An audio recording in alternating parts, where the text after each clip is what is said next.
Bom dia, bom dia, bom dia a todos. Estamos aqui mais uma vez. Tá com saudade de vocês. Está aqui no nosso café com psicanálise. Nessa nossa trajetória, né, de estarmos aqui todas as segundas-feiras falando nesse tema a quem eu tenho tanto prazer de compartilhar com vocês. Né? Na leitura desse livro magnífico de Lacan, Estou Falando com as Paredes. Nós não estivemos aqui na semana passada por conta de ser uma segunda de carnaval, né? Então nós não estivemos aqui, mas hoje estamos aqui de volta. Eu confesso que eu fico já com saudade de vocês, sabe? Não poder estar aqui já me deixa saudade. Pega aí o seu pãozinho de queijo, pega aí o seu pão francês, para quem gosta de pão francês. Para quem é do Nordeste como eu, pega aí o seu cuscuz. Olha aí que coisa maravilhosa. Pega aí o seu cuscuz e vamos para mais uma edição do nosso café com psicanálise. Deixa eu botar isso aqui embaixo, porque outra vez eu fiz uma tragédia. E vamos aí para mais uma edição do nosso café com psicanálise. Estou falando com as paredes de Jacques Lacan. Olha, gente, a jornada psicanalítica não é uma jornada fácil. Às vezes a gente pensa que só se trata de você estar ali na clínica, ouvindo, né? As pessoas com as suas queixas, as pessoas com as suas demandas, com as suas angústias. E a psicanálise ela se propõe a ser uma coisa um pouco além disso, né? O próprio Lacan dizia que não teria nenhum sentido dizer que não existe uma psicoterapia e psicanálise, mas ela se propõe a ser mais do que uma terapia. Ela propõe a ser uma análise, ou seja, ela se propõe a simplesmente ir além de ficar ouvindo a queixa do sujeito, entende? Uma das características principais da psicanálise, e Lacan é quem pega o cerne disso, é quando ele diz que em psicanálise não se acolhe demandas. Eu gosto muito dessa fala do Lacan, sabe? Quando ele diz, olha, em psicanálise não se acolhe... Nossa, eu sempre põe um pouco a mais de água. Cafézinho passado na hora, tem coisa melhor. Em psicanálise não se acolhe demanda. Psicologia acolhe demanda, psiquiatria acolhe demanda, psicanálise não. O que é acolher demanda? Eu até dei um exemplo disso no meu Instagram, né? Ontem, falando sobre esse acolhimento de demandas, de uma analisante que chega na clínica, trazendo uma narrativa de que seria a última vez que ela faria terapia de casal, né? Para salvar o seu casamento. E aí eu sempre questiono isso, né? Fazer a terapia de casal, para vamos fazer um individual. Depois a gente percebe aí a necessidade, se há ou não, de fazer a análise do casal. Porque quase sempre tem um ali que quer a terapia, o outro está sendo levado, né? Então ela chega e fala, olha, eu quero aqui fazer análise. E na análise ela diz, eu preciso salvar meu casamento. Na medida em que essa demanda que ela traz não é acolhida, e é isso que Lacan diz, não acolher demanda, é exatamente não acolher a queixa do sujeito, né? E só quando a queixa do sujeito, só quando ele se coloca numa certa posição subjetiva dentro da análise, é que ele começa a entrar em clínica de fato. Por enquanto é só queixa, nessa posição subjetiva onde ele se coloca ali de forma passiva, absurdamente passiva diante do sofrimento dele. Só quando o sujeito assume uma outra posição subjetiva, uma posição de querência, onde ele agora começa a fazer alguma coisa com esse sofrimento, né? A partir da escuta desse sofrimento, dessa angústia, dessa dor, desse trauma, não saber fazer com isso, é que o sujeito de fato começa a entrar em análise. E quando ela entra em análise, ela começa a se questionar o que tinha dentro desse relacionamento, que precisava ser salvo, né? O que ela queria salvar quando dizia eu preciso salvar meu casamento. E aí ela mesma chega à conclusão, porque nunca é o analista que conclui, sempre é a analisante que conclui, de que o que ela queria salvar era um certo modelo social, né? O que ela queria salvar era esse lugar de conforto, de ser esposa, de não ser uma mulher solteira, de não criar filhos sozinhos, de ter um certo nome, entendeu? Dentro da polis, né? Uma mulher casada, ter esse nome, ter esse conforto. E quando ela resolve, então, abrir mão desse conforto, ela diz, olha, na verdade eu preciso, eu me lembro dessa fala quando ela disse assim, na verdade eu é que me preciso salvar desse casamento abusivo, tóxico, né? Um relacionamento onde o homem me coisifica o tempo todo, né? Onde homens escolhem mulheres como quem escolhe carros, né? Pelas cores,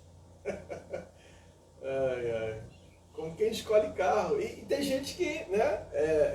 Quem não entendeu a psicanálise acha isso normal, fala, não, ele tem o direito dele de fazer as escolhas dele, de fazer isso, fazer aquilo, sim, mas quando se trata de relacionamento, quando se trata de pessoas, as pessoas não são coisas, né? Que você escolhe pela cor, pelo modelo, pelo ano, as pessoas não são coisas. Mas é muito difícil para o patriarcado compreender isso, sabe? É muito difícil, né? E aí você sempre vai ter esse tipo de defesa. Então o Lacan, ele é o cara que traz esse desafio, sabe? Quando ele fala, eu não acolho demandas. Porque se eu acolher a demanda, o desejo não vem. E é isso. Quando eu não acolho a demanda, o desejo vem. E aí quando o desejo começa, olha que coisa maravilhosa, sabe? Quando a pessoa diz, eu preciso me salvar desse relacionamento. E aí ela encara, sabe, uma série de dificuldades no meio do caminho, a religião com a sua moral, a sociedade com a sua moral, a família com a moral, ela encara tudo isso e vai bancar esse desejo, sabe? Vai terminar a graduação que começou e nunca terminou por causa da maternidade, vai bancar o mestrado, é uma coisa linda, é uma coisa linda. Está terminando o doutorado dela agora, sabe? Encontrou um sujeito que a reconhece nesse valor que ela tem e está experienciando uma vida assim muito diferente, porque resolveu bancar o desejo, né? Dentro dessa questão, né? Dentro dessa questão. Ah, mas todas as pessoas então elas vão se separar? Não. Eu tenho a experiência de um outro sujeito que chega na clínica lá em 2002, com um processo de separação em andamento, mas que começa a ser questionado na clínica, né, pela analista dele, né, que sujeito tão perfeito é esse? Que sujeito tão bom é esse? Porque o sujeito vem com esse discurso, eu sou um bom pai, eu sou um bom marido, eu sou um bom homem e tal. E aí a analista começa a questionar, né, essa posição em que esse sujeito narcisista se coloca. E esse sujeito então começa a cair a máscara e perceber que ele não era tão bom pai assim, tão bom marido assim, não era tão bom quanto ele dizia. Que esse ser bom era só um discurso, que no ato não se reproduzia. Entende? E nesse processo de análise, onde esse sujeito chega com um processo de separação em curso, tudo isso se transforma. E eu estou falando de mim. Essa é a minha experiência, entende? Essa máscara narcísica, ela foi rasgada, arrancada. E aí o rei se viu nu. E quando eu me vi nu, só estava eu e meu narcisismo ali. E nem eu queria aquela coisa. Hoje eu falo para minha esposa que eu não sei como é que ela ainda insistia em alguma coisa. Porque olhando hoje, o Jário de 2002, nem eu queria aquela coisa. Entende? Machista, patriarcal, narcisista ao extremo, egóico. Entende? Que olhava a sexualidade feminina a partir de um lugar de coisificação, uma série de coisas, que veio a análise, me deu aquela porrada no estômago que me tirou o ar, e as máscaras foram caindo. E aí eu fui me percebendo, ao longo desse meu processo de análise, já fazem 20 anos, né, o narcisismo, a coisificação da sexualidade feminina que eu fazia, o patriarcado, o machista dentro de mim, o racista dentro de mim, o homofóbico dentro de mim. Eu tive o privilégio, Eu sempre falo isso. Eu tive o privilégio de iniciar uma análise com uma analista que lia Guimarães Rosa, né? Que lia Guimarães Rosa, que falava de Riobaldo para mim, que discutia poesia, sabe?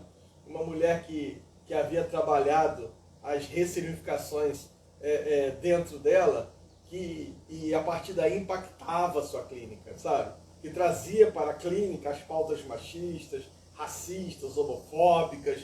Eu tive o privilégio de ter uma analista que assumia uma certa posição na polis, não se omitia, não era um móvel, não era aquela coisa ali dentro da análise, o analista tem que ser neutro, tal, quase um abajur, não era. E aí o resultado disso é que hoje eu sou um psicanalista exatamente por conta dessa trajetória. É disso que o Lacan fala, sabe? Dessa não acolher demandas. Imagina se minha analista acolhesse minhas demandas. Eu ia ser só mais um machista desgraçado no mundo. Página 18. 10 anos antes fizeram-se outro achado, que também não era ruim, a respeito do que julga. A gente vai continuar de onde a gente parou, tá? Onde o Lacan está falando sobre um achado, né? É um achado esse não saber. Melhor impossível para introduzir uma confusão definitiva sobre o assunto delicado. O ponto em questão da psicanálise, aquele que chamei fronteira sensível entre verdade e saber. É disso, sabe? O Lacan disse que a psicanálise não está ali para acolher verdade, a psicanálise está para acolher o saber. Então é isso, o sujeito chega na clínica com as suas verdades. Mas não é isso que interessa a clínica. Vamos atrás do saber? Vamos embora? E essa fronteira sensível entre verdade e saber. Eu até separei aqui, fiz um resumozinho, que a gente está, eu acho que já 2 segundas-feiras sem nos encontrarmos, né? Eu separei aqui um resumo rápido para a gente entender, que é assim, ó, quando Freud diz assim, sem psicanálise, aliás, Freud não, Lacan, sem psicanálise é de verdade que se trata, mas dizê-la toda não se consegue, faltam palavras. Aí é um impossível a ser encarado. Pode-se pensar, na verdade, que não pode ser dita, mas alcançada por uma via que com cuidado chamaremos de via mística. O tema que, inclusive, o Lacan vai apontar nas cartas de São Paulo, né? Quando Paulo diz, por exemplo, aquilo que quero fazer eu não faço, o que não quero fazer está sempre diante de mim. E aí o Paulo consegue alcançar uma certa verdade a partir de uma mística. Existe um livro que se tornou clássico da teologia, que é o Misticismo do Apóstolo Paulo, que eu aconselho vocês a leitura, do Albert Schweitzer. É um livro clássico. A psicanálise também tem a ver com saber. Tem um saber do psicanalista, né? O Lacan diz que a ignorância está ligado ao saber. É um modo de estabelecer o saber, de fazer isso, o saber estabelecido. Ao afirmar a correlação entre ignorância e saber, a ignorância aparece como paixão, não como déficit ou menos-valia. E esta é a única paixão que cabe ao analista. É aqui que cabe ao analista, essa posição de ignorância, essa posição de um não saber. Entende? O sujeito vem para a clínica porque supostamente ele acha, aliás, ele não acha, ele tem certeza, que o analista sabe alguma coisa sobre ele. Só que o analista se posiciona nessa ignorância, que não é uma ignorância como déficit ou menos-valia, mas uma ignorância como paixão. Um psicanalista, acima de tudo, é um sujeito apaixonado. Entende? Apaixonado pelo quê? Por essa posição que ele ocupa, a posição de analista. E que é uma posição que vai de encontro exatamente ao desejo do sujeito, que chega a esse lugar com um desejo de que o analista diga para ele o que deve fazer. Porque o analista supõe, o analisante chega para ele com esse vontade, com essa demanda, né? Olha, eu sei que você sabe o que eu devo fazer sobre isso que eu estou te trazendo. O analista, ao manter a posição de não saber, da ignorância douta, não é ignorância do déficit, nem do menos-valia, mas ignorância da paixão, faz com que o analisante mude a posição subjetiva. Ele passa a acessar o saber sobre aquilo que o faz sofrer. A partir dessa posição, desse discurso de analista. O Lacan trabalha muito bem isso a partir dos 4 discursos. O discurso do analista, que é um discurso exatamente de não cair nessa armadilha do analisante, que é a armadilha do saber. Por isso o Freud insistia muito no ouro puro da análise, contra, né, versus o cobre da sugestão. Esse não saber. Então essa posição de não saber é a posição que o Lacan vai chamar de suposto saber. Supostamente o analista é aquele que sabe. Ora, mas ninguém pode saber sobre o inconsciente do outro, né? É o sujeito que sabe sobre si, embora esse saber ainda não tenha sido acessado. Vai ser acessado pela via do xixi, dos atos falhos, dos sonhos, pela associação livre. É a partir desses caminhos que esse saber vai sendo acessado. Por exemplo, eu sabia sobre mim o que na verdade não era sobre mim. Eu me posicionava nesse lugar, bom pai, bom isso, bom aquilo.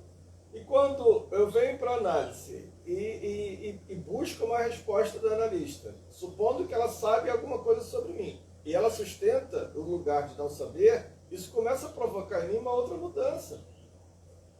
Quando eu entro em análise, ou seja, quando eu sou provocado essa mudança subjetiva, onde eu agora não estou ali de forma passiva, mas começo a participar desse meu processo de análise, eu começo a acessar, através dos meus atos falhos, dos xixi, dos sonhos, da associação livre, eu começo a associar aquilo que de fato, sabe, era o saber sobre mim. Um saber machista, patriarcal, um saber racista, homofóbico, sabe? Um saber que coisificava o feminino, um saber narcisista, né? Uma libido que alimentava o próprio ego.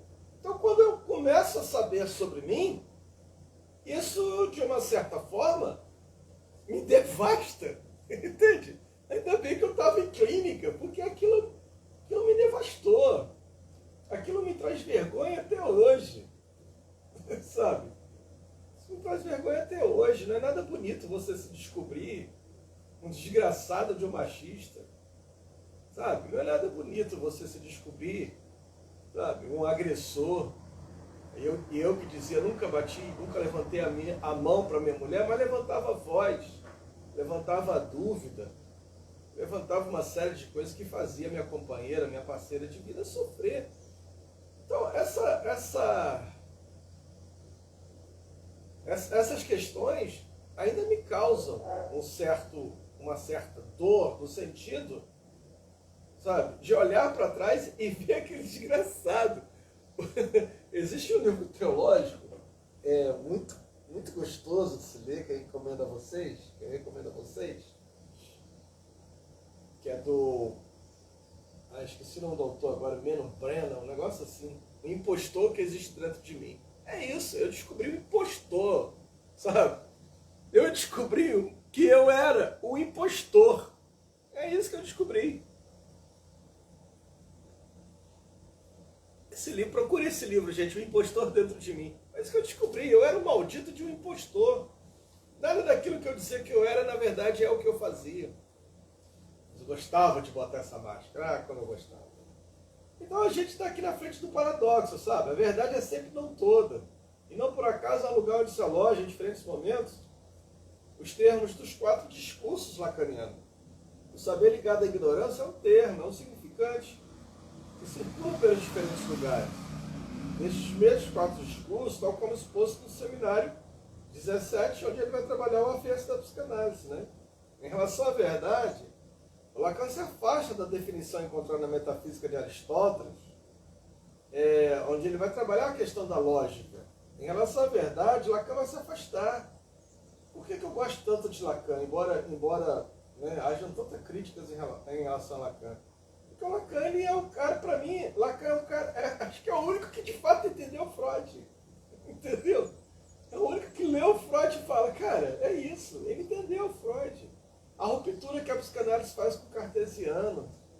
Se a gente fosse falar do Freud na linguagem atual, eu correria aqui o risco, me desculpe as minhas professoras do mestrado, minha querida professora Flávia, minha querida professora Edmeia, né?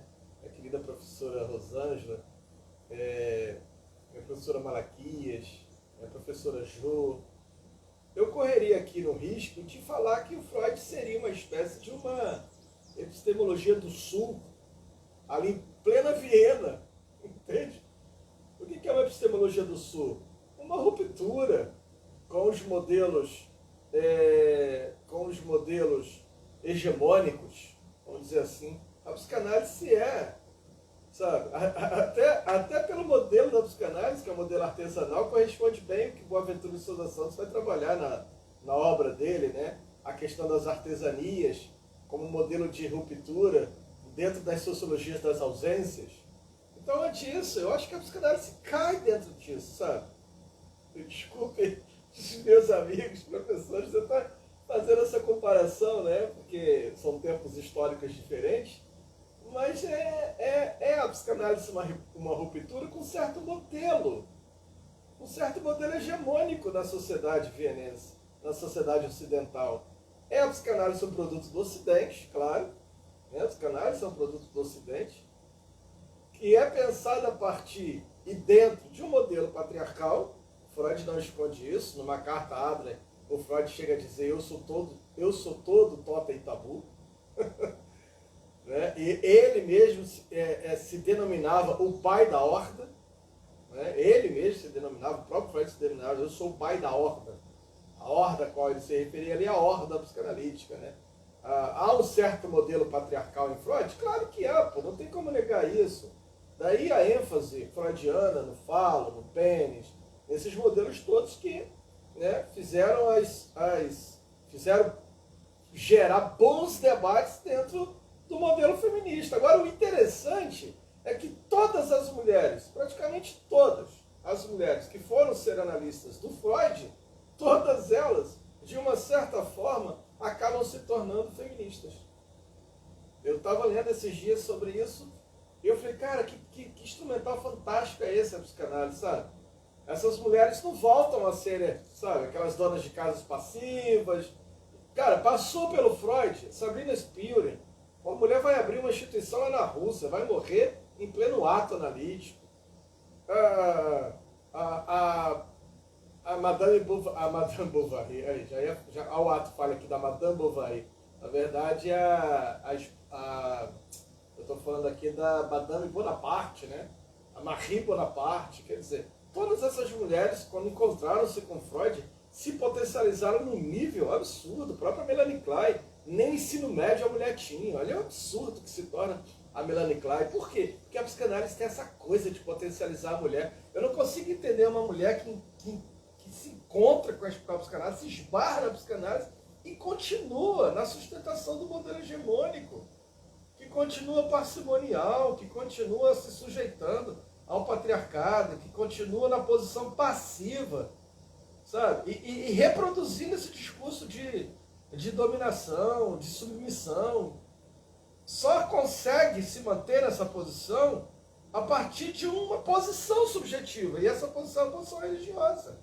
Eu não consigo encontrar um outro lugar que não seja esse, sabe? Todas as mulheres que se autodenominam psicanalistas, pelo menos as que eu conheço, e que se mantêm numa certa posição submissa, passiva, têm um discurso religioso muito forte engendrado aí.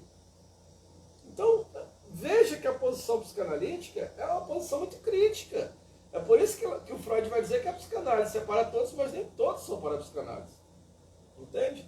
Então, quando você vê aqui o próprio Freud rompendo com a lógica aristotélica, por que rompe com a lógica aristotélica? Olha, gente, em Aristóteles, não é à toa que a Igreja Católica vai escolher Aristóteles como seu filósofo, a Igreja Evangélica vai escolher Platão como seu filósofo, né? O cristianismo vai abraçar o platonismo e o aristotelismo, exatamente porque havia ali, no discurso desses filósofos, alguma coisa que de uma certa forma sustentava a hegemonia patriarcal. Quando em Platão se tem o discurso da imortalidade da alma, o cristianismo vai sequestrar isso, porque não é um discurso presente no judaísmo. Né? No Antigo Testamento a alma não é imortal. né? Não existe esse debate da imortalidade da alma. A fidelidade, a questão da bênção de Javé, dizia a respeito do sujeito em vida. O que era ser abençoado pelo conceito javista? Está lá no Salmo. É você poder sentar-se à sua mesa com a sua esposa, com os seus filhos e comer do trabalho das tuas mãos. O texto é assim: e comerás o trabalho das tuas mãos, feliz serás e te irá bem. A tua mulher como videira frutífera e os teus filhos ao redor da tua mesa, sentado ali. Então, a bênção javista, no Velho Testamento, né, na teologia veterotestamentária, era uma bênção para ser usufruído em vida. E o texto diz assim: verás o filho dos teus filhos e a paz sobre Israel. Então, qual era a bênção javista? Era ver a paz, vivenciar a paz na nação, porque toda bênção javista é uma bênção coletiva, né? Essa merda egóica é produto do evangelho estadunidense, capitalista, né? Essa coisa de, Deus dá para mim, dá para mim, dá para mim. É uma merda isso. Esse evangelho que hoje se apresenta nesse pacote estadunidense é uma desgraça. Então, na teologia veterotestamentária, toda a bênção era coletiva. Então, ou era sobre a nação, ou era sobre a família. E sempre sobre os dois. Nação, família, família e nação. Porque esse é o pensamento judaico. Entende? No pensamento judaico, onde está um judeu, está a nação de Israel ali. A nação está ali. Não está só um judeu. Então, esse modelo de cristianismo que vai surgir depois a partir do terceiro século, é um modelo extremamente imbricado pelo pensamento grego, filosófico. Que a igreja vai perceber uma forma, claro, os judeus estão saindo da marginalidade, né? O cristianismo está saindo da marginalidade ali no primeiro e no segundo século, ao trazer para o centro do cristianismo os pensadores gregos. Né? Então, o evangelho de Jesus já não é mais de Jesus há muito tempo. Está imiscuída aí, imbricada aí com a filosofia grega. A filosofia platonista, da imortalidade da alma, do céu, do inferno, da punição, dessa coisa toda, e a filosofia aristotélica, que é uma filosofia utilitarista. Se a gente hoje fala de utilitarismo, começa lá com Aristóteles, onde cada coisa tem que ter uma função, onde cada órgão tem que ter uma função. Daí que se a mulher tem útero, tem que procriar. Daí que se ela não procria, ela fica doente. E qual é a doença da mulher? Hísteris, útero, histeria. Mas por que a mulher está histérica? Porque não tem filho. Isso é a filosofia aristotélica, gente. Gerda Lerner trabalha isso de forma magistral no livro dela, A História do Patriarcado, quando ela diz que a própria filosofia sustentou o patriarcado. Por isso que o cristianismo ama a filosofia.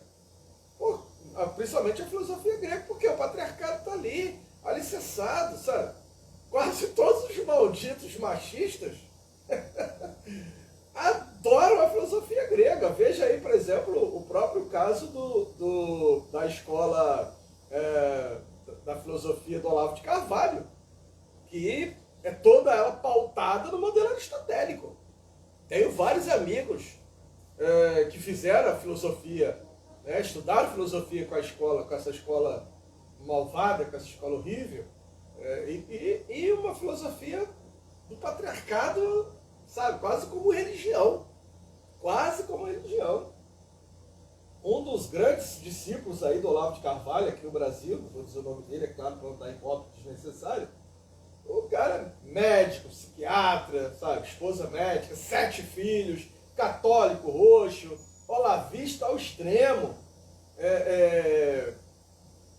naquele modelo patriarcal mesmo, sabe, do charuto em pé, aquele modelo patriarcal. E várias pessoas que seguem nas redes sociais, várias pessoas que seguem nas redes sociais. Por conta do quê? Por conta de um certo, né, de uma certa identidade ali, né? Freud já explicava isso nas Narcisismo das Pequenas Diferenças. Então, a psicanálise ela chega rompendo com esse modelo hegemônico, sabe? Quando Freud dá ouvido à histérica, é como se o Freud estivesse ouvindo o útero. Freud é o sujeito que rompe com uma certa hegemonização da medicina, né? A medicina tem um saber sobre o corpo, e um saber que não sabe sobre o sujeito do corpo. O Lacan diz que há um sujeito que habita o corpo, não é o corpo que tem o sujeito, é o sujeito que tem o corpo. Daí que a psicanálise também é uma teoria de corporeidade. Eu falo isso na minha dissertação de mestrado, né? Onde a psicanálise traz o conceito de corporeidade, né? Então que Merleau-Ponty trabalha muitos conceitos também muito próximos da psicanálise. O filósofo francês Merleau-Ponty. Porque a psicanálise tem uma teoria da sexualidade, quando Freud rompe com a sexologia, que via a sexualidade a partir da utilidade. De novo, a filosofia aristotélica ainda hoje é assim, né? que perpassa todo o discurso sexual. Né? Então, se lá atrás o objetivo da sexualidade era a procriação, hoje é o prazer. De uma certa forma, o sujeito cai dentro da armadilha. Se lá atrás cabia às mulheres parir, hoje cabe às mulheres gozar. E não é um gozo qualquer, é um mais de gozar, como diz Lacan. Então a pergunta é, você não teve orgasmo ainda? Ah, não, você não é normal. Não, você tem que ter orgasmo. Compra aí um vibrador com 37 posições, que acende LED, que faz isso, que tem cheiro, tem sabor, tem gosto. Você tem que... Então há um imperativo de gozo. Há um imperativo. Lá atrás, o imperativo era parir. Você não é mãe ainda. Hoje o imperativo é gozar. Você não gozou ainda. Quer dizer, a gente precisa fugir desses imperativos. Sabe? É disso que o Lacan está falando. Quando ele traz o discurso do mais de gozar, é disso que ele está falando, desses imperativos de gozo.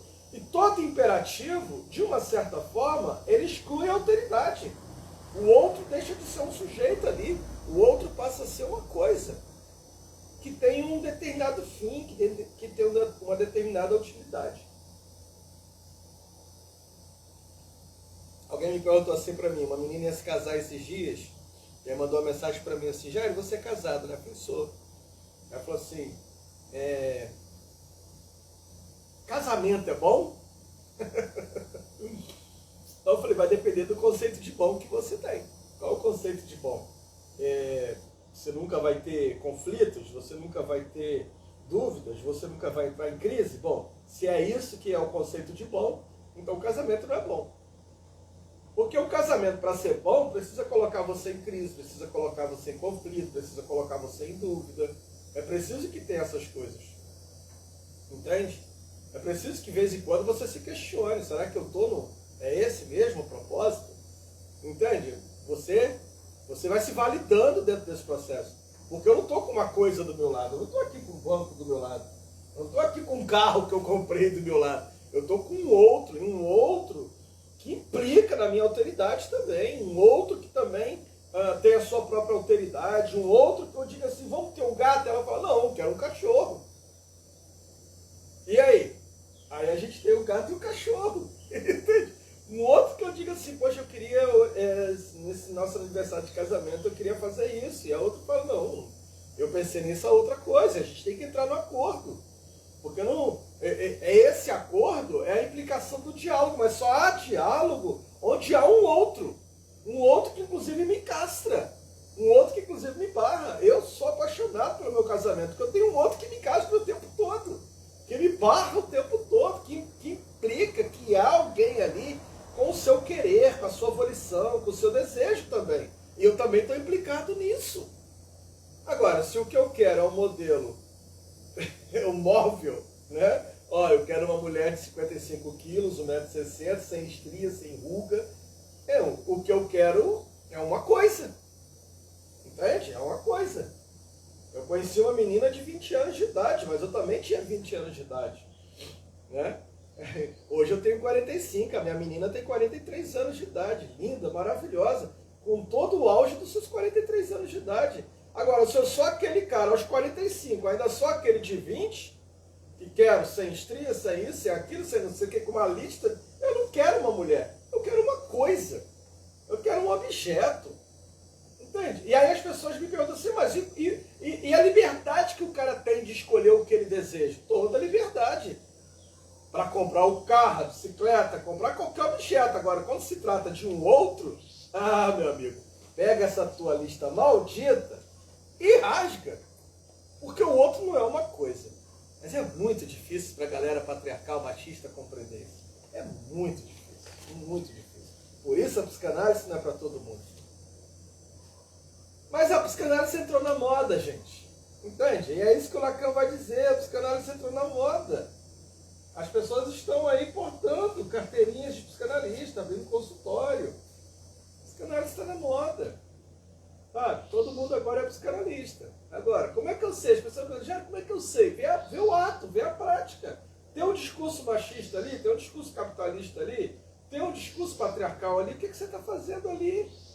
Né? Eu sempre digo isso, eu tenho uma posição, eu sei que eu sou radical, eu sei disso, eu sou militante. Essa semana mesmo teve um debate bom no grupo que eu faço parte, de amigos psicanalistas que também fazem transmissão de seminário, né? O que costumamente se chama professores, mas não existe professor em psicanálise, porque a psicanálise não é pedagógica, não é uma educação, é uma transmissão. Né? Então ali nesse grupo de pessoas que transmitem a psicanálise, alguém disse assim, olha, a psicanálise não pode ser igual a essa que o Jair apresenta, militante. Tem que ser uma psicanálise, tem que ser neutra. Aí eu me lembrei do Belchior. O Belchior, que ele diz assim, numa das músicas dele, muito linda, né, que ele diz assim, queriam que eu escrevesse uma poesia branca, suave, muito linda e muito leve. Aí ele diz, mas eu estava mais angustiado que o goleiro na hora do gol. É disso, gente. Como é que eu posso querer uma psicanálise branca, suave, linda e leve, quando eu olho para o mundo e vejo um país que é o 5º país no mundo que mais mata mulheres? Como é que eu posso querer uma psicanálise neutra, lindinha, maravilhosa, cheirinho de talquinho de neném, quando o Brasil é o 3º país que mais mata corpos LGBTQIA+ no mundo? Como é que eu posso querer uma psicanálise suave, como se fosse bolhas de sabão, se o Brasil é o 1º país que mais mata corpos trans no mundo? Como é que eu posso querer uma psicanálise, sabe, de jaleco branquinho, quando as mulheres negras não sabem se seus filhos, quando saem para a rua, voltam para casa? Não sabem. Por conta da violência urbana, por conta da violência policial, por conta de uma série de coisas. No dia que o mundo for suave, branco, muito limpo, muito leve, aí eu vou apresentar uma psicanálise suave, branca, muito linda, muito leve. Por enquanto eu estou, e como disse o Belchior, mais angustiado que o goleiro na hora do gol. É disso, entende? Então, assim, nada contra quem traz as suas psicanálises brancas, suave, muito linda e muito leve. Eu não nasci para isso.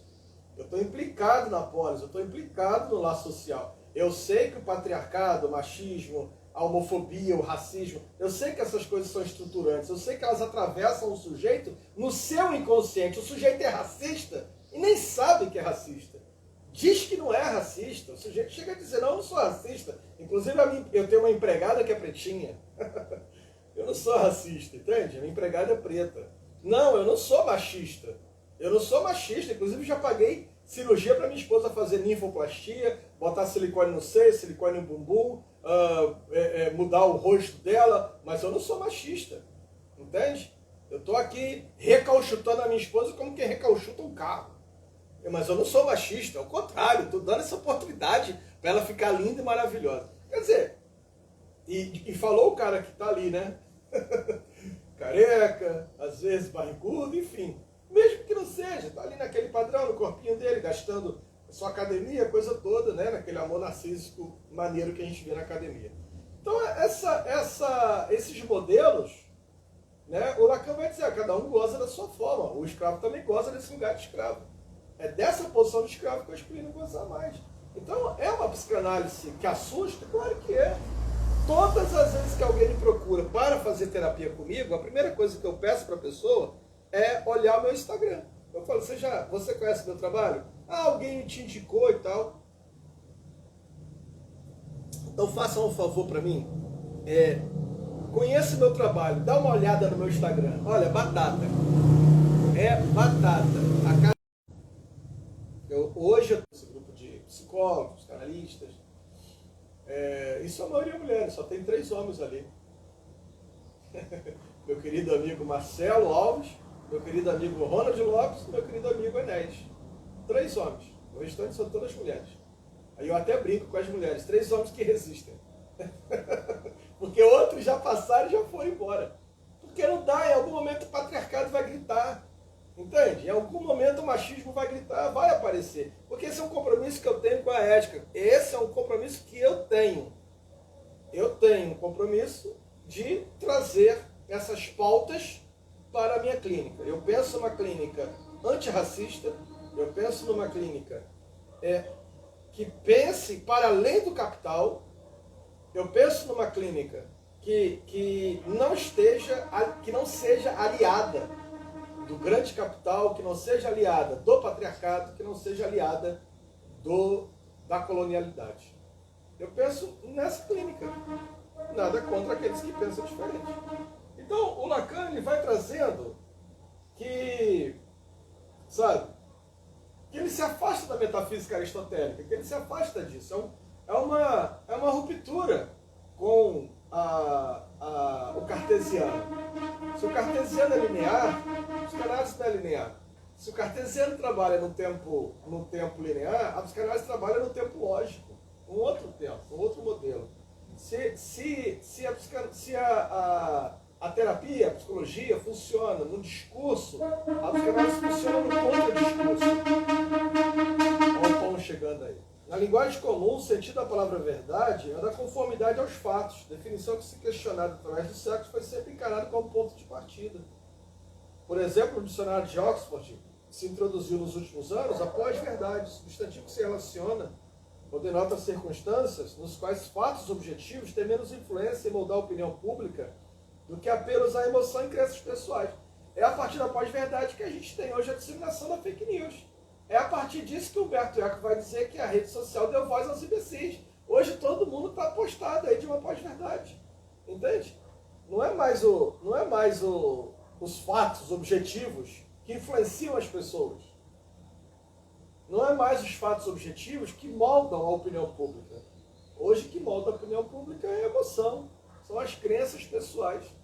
Eu não sei se vocês passam por isso, mas eu, como pesquisador acadêmico, eu já até falei que uma hora eu ia pesquisar sobre isso, sabe?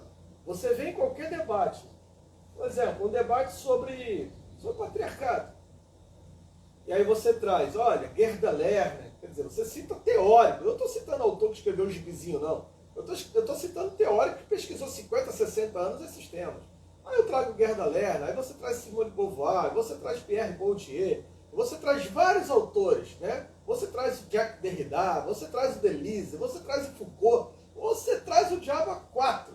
E no final de tudo isso, você citando esses autores, cita a página, cita o livro, cita os autores, o teu interlocutor vira para você e diz assim, não, mas eu acho que não é assim. Quer dizer, o cara parte a partir de vozes na cabeça dele, a referência do que ele acredita é as próprias crenças dele. E você pega aqueles autores todos e fica ali com cara de tacho sem saber o que fazer com aquilo. Eu tenho visto isso em vários debates que eu participo. Você diz, mas Foucault disse isso e tal. A pessoa diz, não, mas eu acho que tem que ser assim, tem que ser assim, tem que ser assim. Eu falo, sim, você tem todo o direito de pensar a partir desses lugares, mas eu não estou no lugar do eu acho, eu estou no lugar teórico. Eu espero pelo menos a gentileza de você pegar, né, um outro teórico, né, já que eu estou citando Foucault e Derrida e Deleuze e tal, cita um outro teórico, sei lá, traz lá um racista, traz um machista para poder você contrapor isso aqui. Né? Traz lá um sujeito do capitalismo lá, que defende todo esse neoliberalismo para contrapor isso aqui. Mas não, o cara parte a partir de vozes da cabeça dele. E quem são essas vozes? Normalmente videozinhos do YouTube, do Facebook, sabe? Memes do Instagram, as fake news, né? As escolas de fake news aí espalhadas pelo Brasil. Então, você vê que a formação do sujeito é a partir exatamente desse apelo à emoção e crenças pessoais. Entende? O cara parte de um discurso, eu participei de um debate uma vez na televisão, onde o discurso era sobre infância. E aí a pessoa trouxe uma musiquinha do Trem da Alegria, né? Somos amigos, amigos do peito, amigos de uma vez. É uma coisinha do Trem da Alegria, daquela. E aí todo mundo, não, naquela época nós éramos felizes, naquela época não tinha isso, naquela época não tinha aquilo, as crianças de hoje em dia são infelizes, as crianças de hoje em dia isso, as crianças... E eu fiquei ouvindo aquele discurso, sabe? As pessoas se amavam mais, as pessoas isso e tal. E aí quando me perguntaram, e você já, o que pensa sobre isso?